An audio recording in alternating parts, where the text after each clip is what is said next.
Okay, I just started the YouTube. Mr. Boomy, sir, my name is Brad Gardner. I'm going to be the judge presiding over this preliminary hearing today. I want to caution you that that this hearing is not private or privileged. It's a public hearing. And so anything that you say um, may be used against you. So please don't say anything you wouldn't want the whole world to know. Okay, sir? Sure. Okay. Ms. Freeman, you can swear in your witness and begin. Thank you, Your Honor. Detective Moore, would you raise your right hand, please? You swear and affirm that the testimony provided in the matter of state of Georgia versus Zayavon Boomy will be the truth, the whole truth, and nothing but the truth to help you God? Yes, ma'am, I do. You can lower your hand. Please tell us your name and how you're employed. Detective Tracy Moore. I'm in the major felony section of the CID division with the Clayton County Police Department.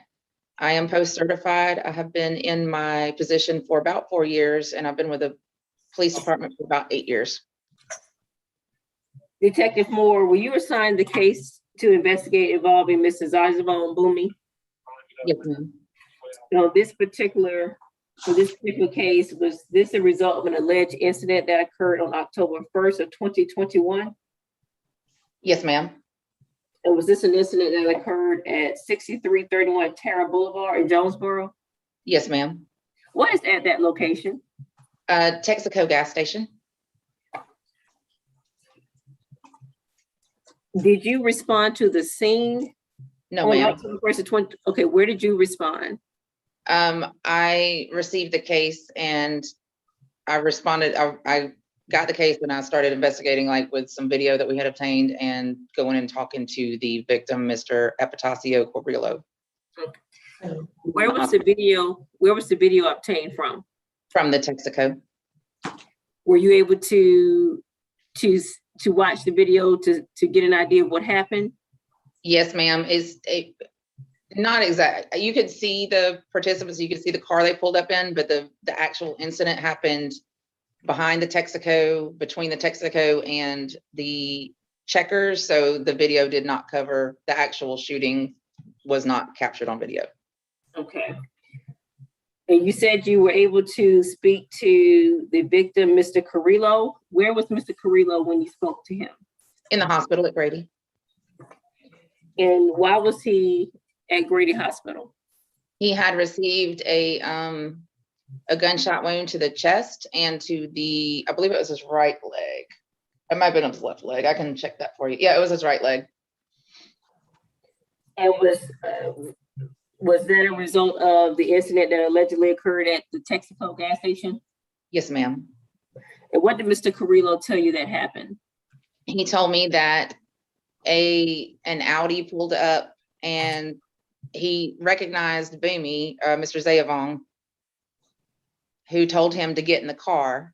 And he recognized the second Mr. Zayavon got out of the front passenger seat, I believe is what he stated. And then the other person that is his, there's two other persons that I'm still investigating. One, I don't know their identity, but the other I do.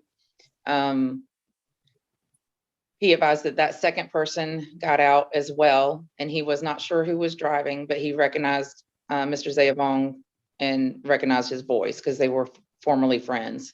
And he stated that Mr. Zayavon told him to get in the car and he refused. And then he started being pistol whipped by another individual. And then he got away from them and they started shooting at him as he ran toward the gas station for safety.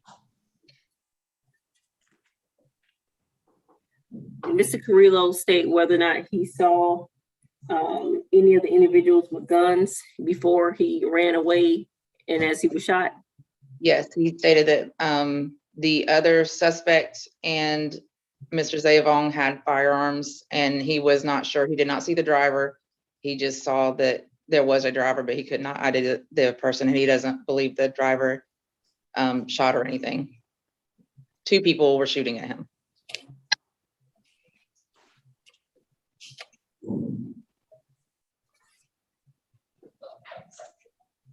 Was Mr. Carrillo able to give you a description of Mr. Zazavon? He did.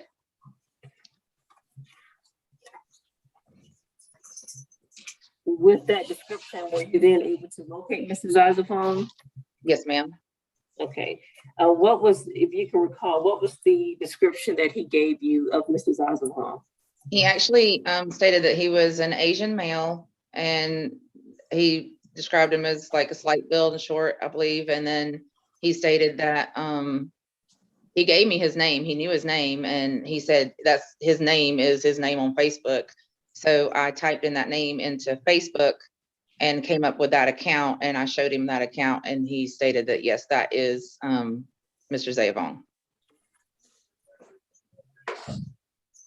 Have you since been able to interview Mrs. Zazavon? I did interview him after I had obtained warrants. He was located by the sheriff's office, and upon them apprehending him, I was able to do a search warrant of his residence as well as interview him. Did the search warrant of his residence turn up the weapon that was used? I don't know that I don't believe it was, it could be the weapon that was used. It was, so on scene, there was 40 and 45 caliber shell casings. On the search of his residence, we found quite a bit of things, but we found an AR type rifle that shoots 223 or 5.56. We also found a 40 caliber Glock 23, and then another, the other firearm, I believe it turned out to be a BB gun. And we found all different types of extended magazines and drums and bullets in that location as well. Okay. Were you able to run a criminal history? Yes, ma'am. Mrs. Zazavong? Yes, ma'am. And what did that criminal history reveal? He had an aggravated assault. He was on, I have the date. It was in the Clayton County Court, Superior Court. Okay, on 5/28/19, he was convicted of aggravated assault in Clayton County Superior Court. Did Mr. Zazavong, did he make any admissions to you when you interviewed him? He told me he did it. He admitted to stealing the vehicle that they rode to the gas station in. He admitted there was a stolen vehicle located on his carport. He admitted that he stole that vehicle with who will be a co-defendant eventually when I take charges. And then he also stated that he was there. He stated he was only the driver. He didn't do anything, but he just drove the vehicle there. He did admit that he knew they were going there to, I don't remember his exact words, but it was kind of like mess with Mr. Carrillo, and it was over shortly before, I can't remember, it was about a week before, I believe, a female who is Mr. Zayavong's, they're not together anymore, but he has a child by this young lady. She was the victim of a pretty severe stabbing. It was roughly a week before that, and he stated they were going there to mess with him about that. So I would assume that he would know that there could be trouble. So, but he said he was adamant that he did not shoot. Detective, did all of this occur in Clayton County? Yes, ma'am, that's correct. Thank you. I have no further questions. Mr. Toles? Yes, Investigator Moore, what date did the incident occur? The date was 10/1/21. And what was the time of day? It was at, on my PC, 0309 hours, so 3:09 a.m. Did the victim tell you why he was at Texaco that evening? He stated that I did not interview him that evening, but when I did interview him, he stated that he is homeless and he hangs out behind the Texaco. Is he a suspect in any stabbing of any female? Not to my knowledge, no. That's not my case, sir, though, but as far as I know, I did relay that to the detective handling that case, but to my knowledge, he is not a suspect in that case. Okay. On the night in question, where was Mr. What is this man's name? The victim, Mr. Carrillo? Carrillo? Yes, sir. Mr. Carrillo. Where was he when he claims the car pulled up? You said it was an Audi? Yes, sir. And he stated he was, if you visit that location, you would see that it's kind of like a common parking lot, and there is a storage trailer, like a little storage mini trailer type thing, kind of in between the two. I mean, I don't want to say two parking lots because it's not two parking lots, but there's kind of division with like a curb or whatever, and there's a trailer there, and he was sitting on the side of that trailer. Okay. Does the surveillance camera depict that? No, sir, it does not. There's no video coverage of that area. What does the surveillance video depict that you saw? The inside of the Texaco and right outside where the gas pumps are. Do any of the videos depict Mr. Javon? No, no, sir. You can see that there's people in the vehicle, but you can't make out who that person is. The person that goes in and asking where the victim, where he might be, because everybody, I guess, knows that he hangs out there. They went in to ask the clerk if they'd seen the victim, and they indicated he should probably back there. You can see a gentleman go into the gas station, and that's what they said that he asked, but it's that person is not your client. Okay. And who is that person? That person is still a suspect in this case. Has he a named suspect?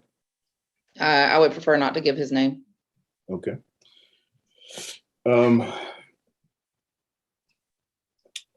the video depict that the person that came into the Texaco, does it depict where in the car they came from?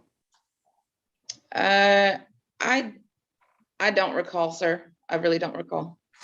But the person that came into Texaco came out of that car? Yes, sir. And who did he ask about Mr. Carrillo? The store clerk, and I believe a patron as well, but the store clerk is who we spoke to.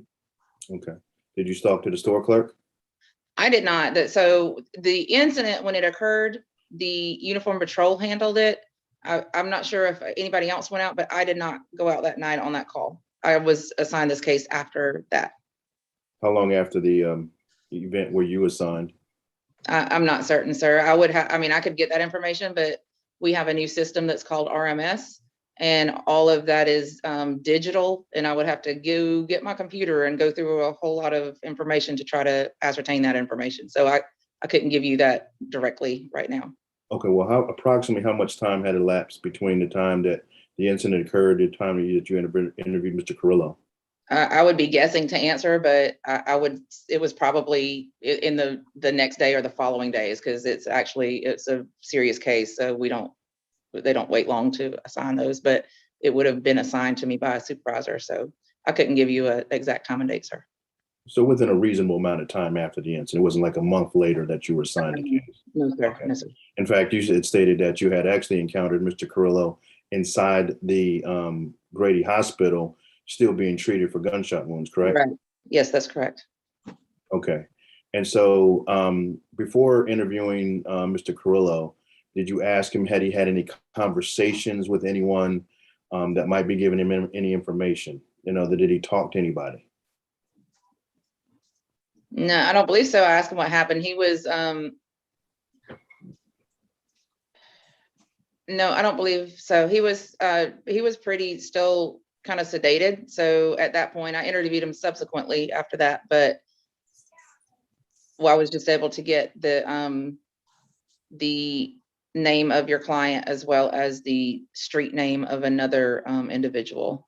Do you know if anyone had talked to him before your arrival? I would have to go back and read the officer's information, or I'm not sure if I would assume that typically we would have a uniform officer go to the hospital to try to check on that person, or a detective that's on call go to the hospital to check on that person. And I'm not certain if that or who that person would have been, or if the young man was getting treatment and was even able to be spoken to. I'm not sure. Okay. Let me ask you this. Before testifying this morning, did you review your police reports and warrants and your case file so you would be 100% prepared for the hearing today? I reviewed the warrants that I took, the probable cause statement, and the inventory sheet from the search warrant of your client's home, So just the warrants and an inventory sheet? and the probable cause statement. Okay.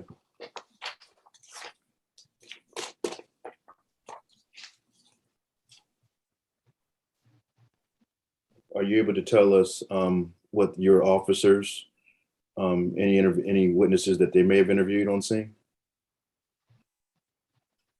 Not offhand, sir, no. There were 2 witnesses, correct? There were witnesses, yes, sir. And I couldn't tell you who interviewed them or specifically what they said. You're the lead detective, correct?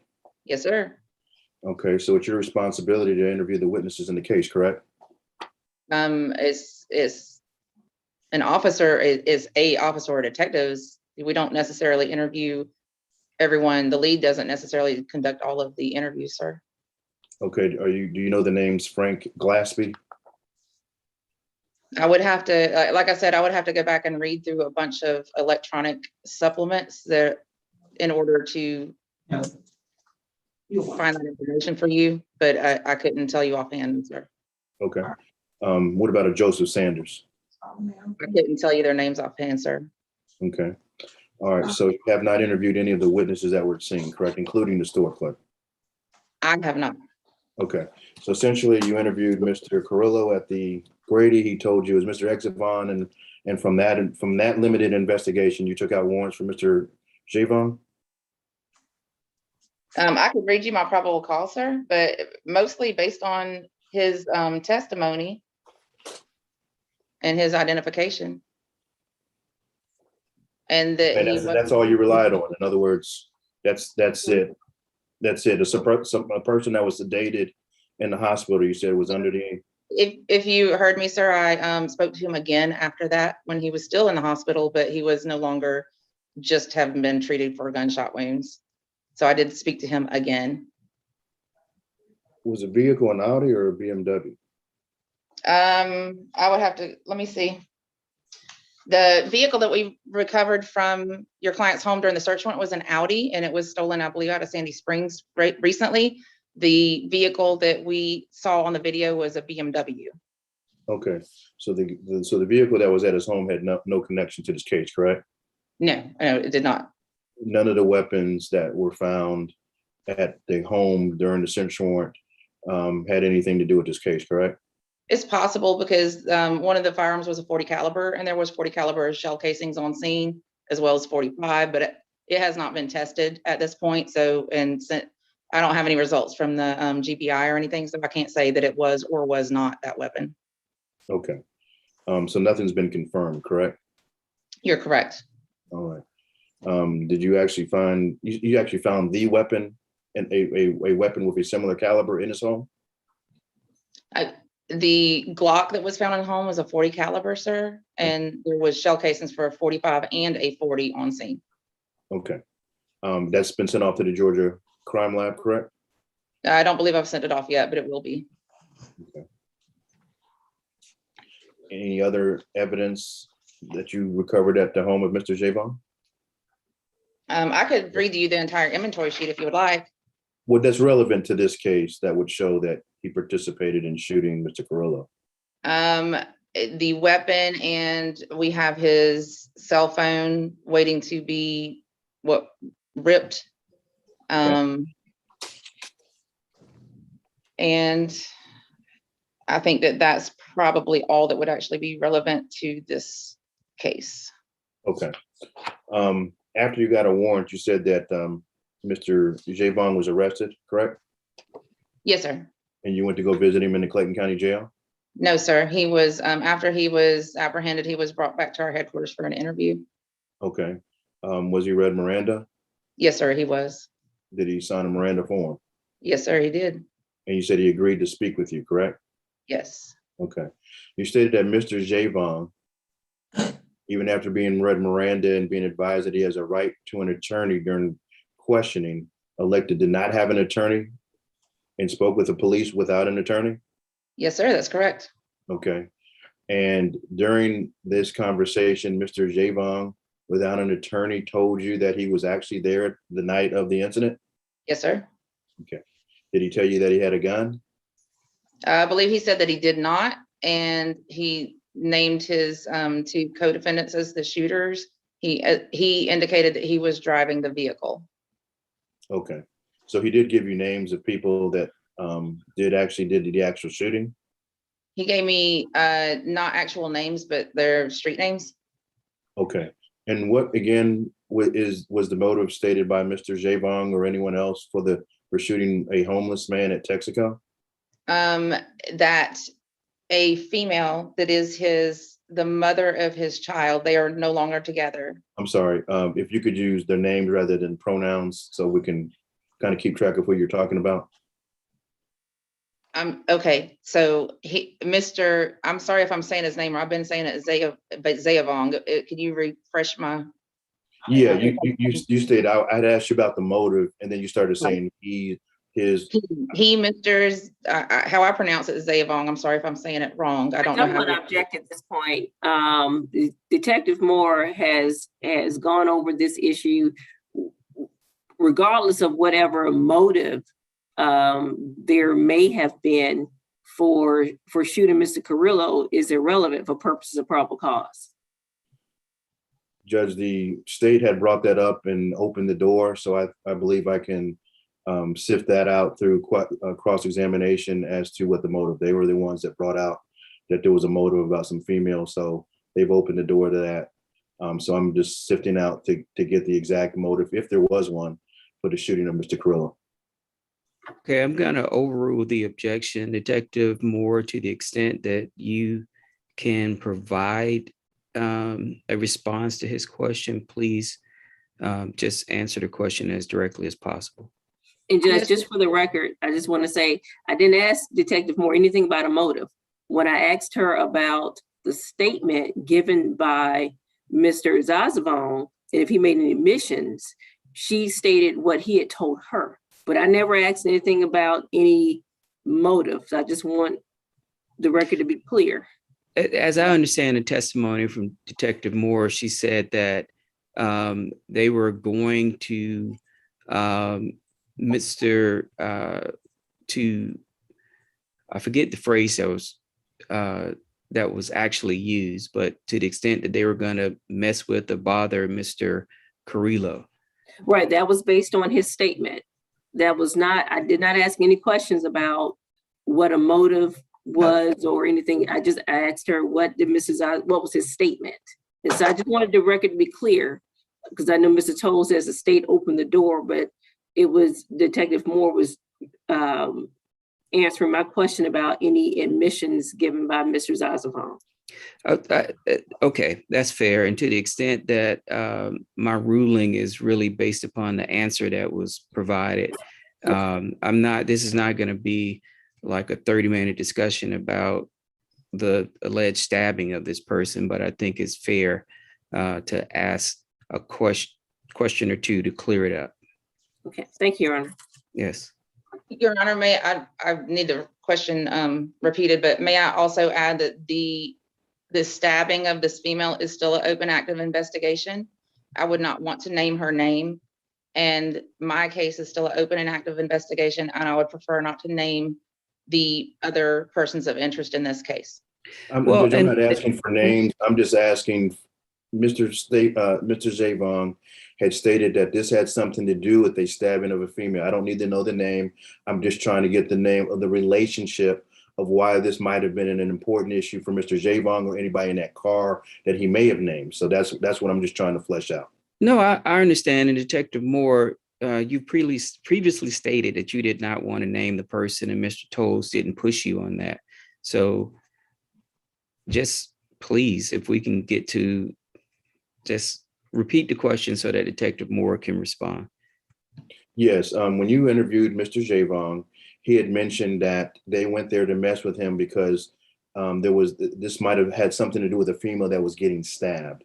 And I was just kind of wondering, what other facts did Mr. Javon tell you about, what relationship, why did they care, or who cared about that situation? What was, how did that have anything to do with Mr. Javon or anybody in that car? Yes, sir. As I previously stated, that female that was stabbed is the mother of his child. They are no longer together. Mother of whose child? When you say his child? Mr. Zavon's child. Okay, so the mother of Mr. Javon's child was stabbed. Correct. Okay. And they believe Mr. Javon believed Mr. Carrillo may have had something to do with that? That is correct. Okay. And so the purpose of them going and looking for Mr. Carrillo was to mess with him about this stabbing, what you said was a very serious stabbing of his female, correct? That's my understanding. Yes, sir. All right.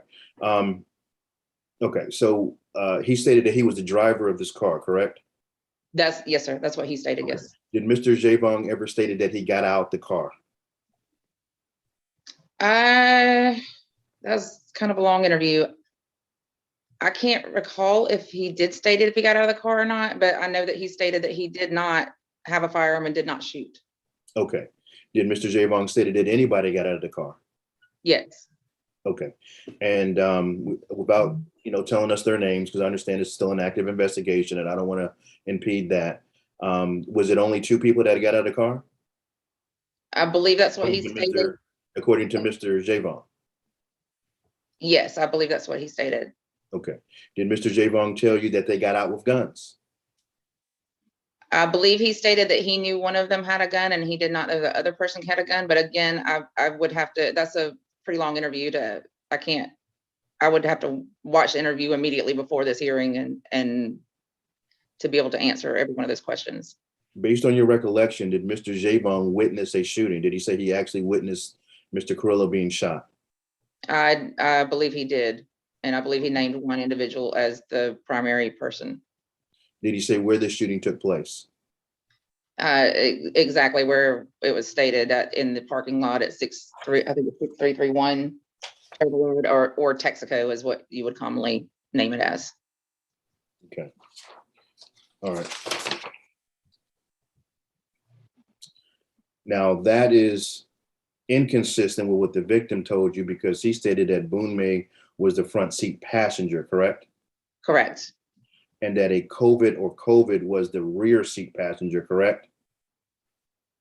I would prefer not to use any kind of identifying information, but yes, a person was a rear seat passenger. Yes, that shot.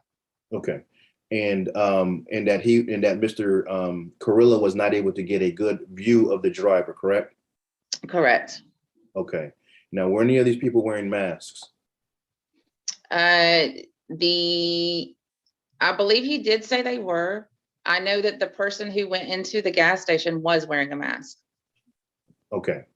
Now he does state that Mr. Boonme was on scene and Mr. Boonme had asked him to get in the car, correct? Mr. Carrillo to get in the car, correct? Yes, correct. Yes, sir. Mr. Carrillo refused, correct? Correct. That's when he advised another person by the name of COVID began pistol whipping him, correct? Yes, sir. Okay. And then, according to your warrant, the victim says he advised at least one and maybe both of them began firing upon him. So that would indicate to you that Mr. Carrillo was unsure as to who was shooting, correct? The person he saw get out of the front seat of the passenger seat of the car, he stated was Mr. Zayavong. He stated he recognized him. He recognized his voice. They were former friends. He knew him pretty well. And he identified that person as your client. I understand that. My question was about who shot Mr. Carrillo. And his answer to you was he advised at least one and maybe both of them began firing upon him. So he's not sure who shot him, correct? Yeah, we're not sure whose person's firearm shot him, but he did at once. I would think, as anybody would, once you're being fired upon, you would run. So you're not looking back to see who's shooting at you. You're just running, trying to save your life, I would assume. But yeah, he couldn't say that. You're confirming that because his back was turned, he does not know who shot him, correct? He knows Running somebody away. started shooting him and he ran away. Yes. Yeah, so he's running away, so he doesn't have eyes in the back of his head, so he has no idea who's shooting at him, correct? Well, he knows, I mean, he knows, I guess, who started shooting at him. I'm not sure. I would have to, I mean, he was shot in the chest. So he clearly saw a firearm and he clearly got shot in the chest. So that person, he would have had to been facing that person to get shot and subsequently ran. I know the second shot that hit his leg, he does not know who was shooting at him at that time. Okay, well, let's talk about that. His injuries, you said, was to his front chest, correct? Yes. Okay. So that would at least indicate that the person who fired a weapon would have been facing him or in front of him, correct? Yes. Okay.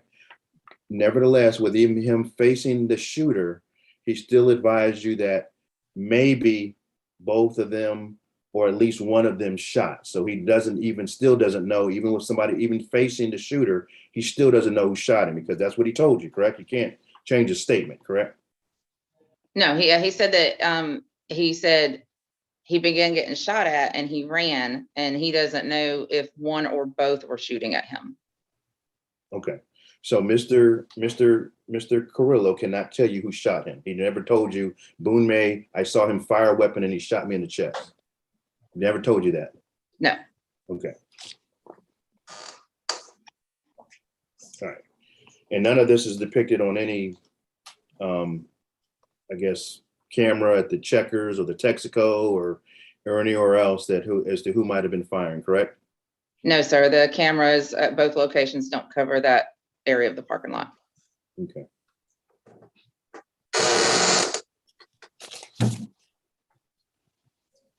You have any information about today to tell the court about the initial investigation about what Officer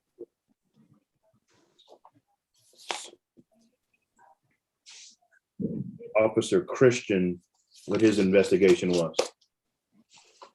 I didn't review that prior to this hearing, sir, so I would have to review that in order to be able to testify to it. Did you ever interview Dr. Do you know who Officer Christian is? Of course. Okay. Did you have any conversation with him about this case, about his investigation? I don't believe so, sir. I read the report at the time. You read the report. Okay. But that was a while back. Yes, sir.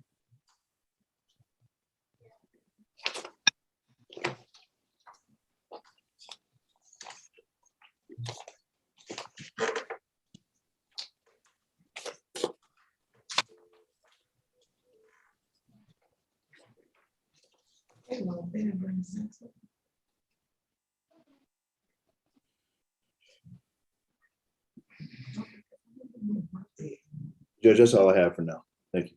Ms. Freeman? No further questions, Judge. The state rests.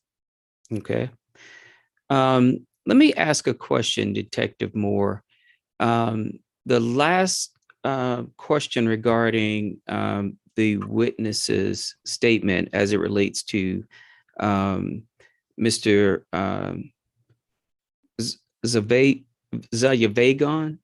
I'm sorry, sir. Javon. Javon.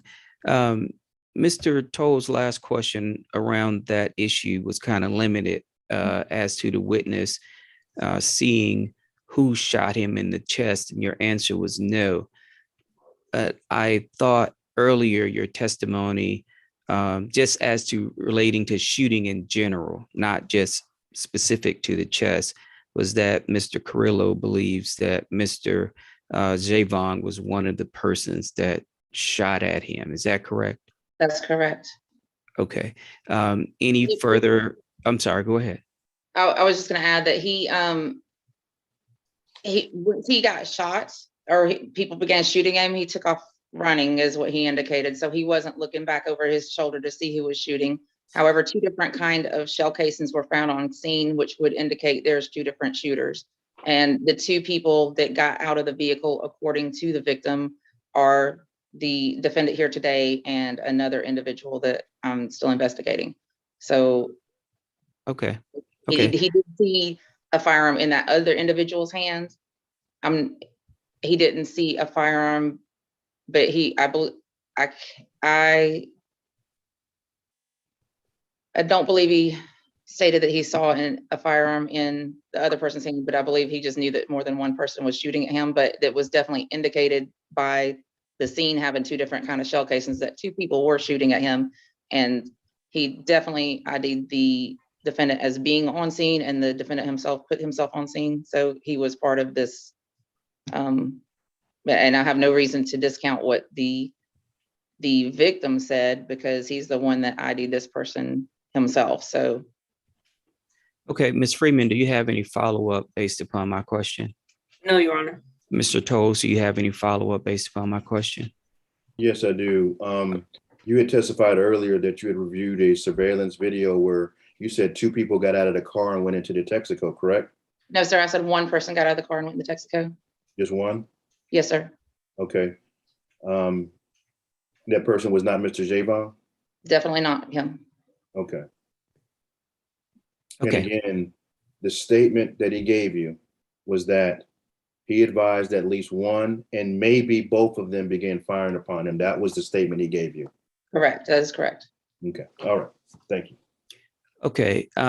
May this detective be excused? Yes, Your Honor. Mr. Toles? Yes, Judge. Detective Moore, you may be excused. Thank you. Thank you, Thank sir. you, Detective. Yes, ma'am. Thank you. Okay. Any argument? The state waives opening. Mr. Toles?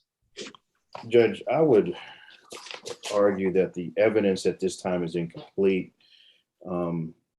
There's witnesses at the scene that this detective has not included in her warrant nor in her testimony today. She admitted she has not reviewed or interviewed any of those witnesses, including the clerk.